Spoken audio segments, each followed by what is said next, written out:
একজন মানুষ যিনি ক্ষমতার জন্য রাজনীতি করেননি, বরং ক্ষমতার বিরুদ্ধে দাঁড়িয়েছিলেন মানুষের অধিকারের জন্য, যার কণ্ঠে ছিল গরিব কৃষকদের দাবি আর চোখে ছিল এক স্বাধীন বাংলাদেশের স্বপ্ন। আজকে আমরা জানব মাওলানা আব্দুল হামিদ খান ভাসানী এর জীবন কাহিনী সম্পর্কে। আমি তিশা আছি আপনাদের সাথে, দেখছেন মিস্ট্রোবা।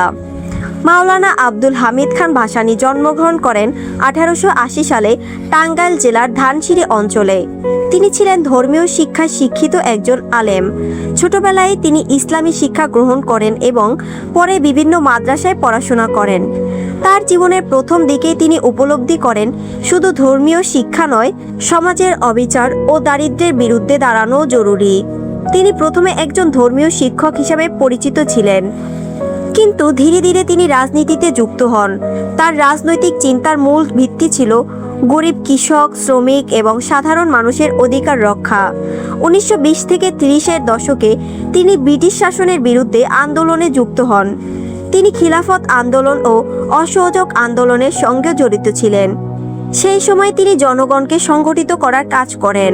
তার সবচেয়ে বড় রাজনৈতিক অবদানগুলোর একটি হলো আওয়ামী মুসলিম লীগ এর প্রতিষ্ঠার তার ভূমিকা।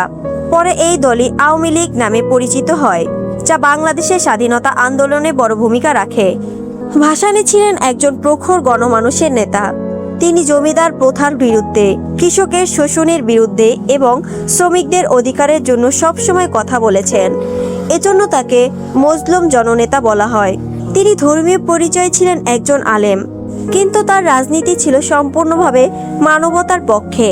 তিনি কখনো ধর্মকে ব্যবহার করে রাজনীতি করেননি, বরং ধর্মের নৈতিক শিক্ষা দিয়ে মানুষের অধিকার রক্ষার কথা বলেছেন। 1957 সালে তিনি ঐতিহাসিক কাগমারি সম্মেলনের মাধ্যমে পশ্চিম পাকিস্তানের শাসনের বিরুদ্ধে শক্ত অবস্থান নেন। সেই সময় তার বিখ্যাত বক্তব্য ছিল, তিনি পূর্ব বাংলার স্বাধীনতা ও স্বায়ত্তশাসনের কথা সরাসরি তুলে ধরেন। এই অবস্থান পরবর্তীতে বাংলাদেশের স্বাধীনতা আন্দোলনের চিন্তাধারাকে আরও শক্তিশালী করে।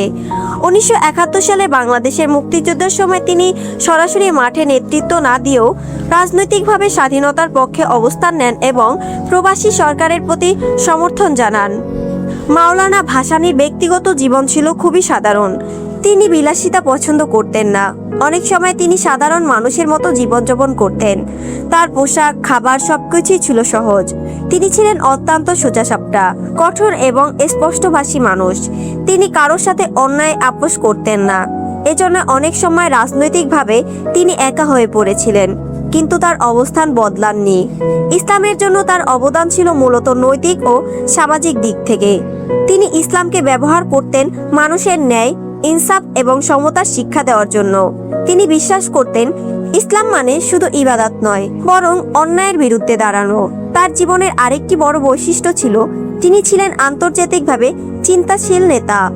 তিনি সাম্রাজ্যবাদ, শোষণ এবং বৈষম্যের বিরুদ্ধে বিশ্বব্যাপী বক্তব্য দিয়েছেন। 1976 সালে 17 নভেম্বর তিনি মৃত্যুবরণ করেন। তার মৃত্যুতে পুরো বাংলাদেশের গভীর শোক নেমে আসে। আজও বাংলাদেশের ইতিহাসে তিনি একজন গণমানুষের নেতা হিসাবে অত্যন্ত সম্মানিত।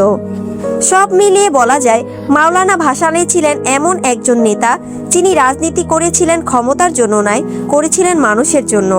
আর হয়তো এ কারণেই তার নাম আজও উচ্চারিত হয় শ্রদ্ধার সাথে, একজন সৎ, সাহসী এবং আপোষহীন জননেতা হিসাবে।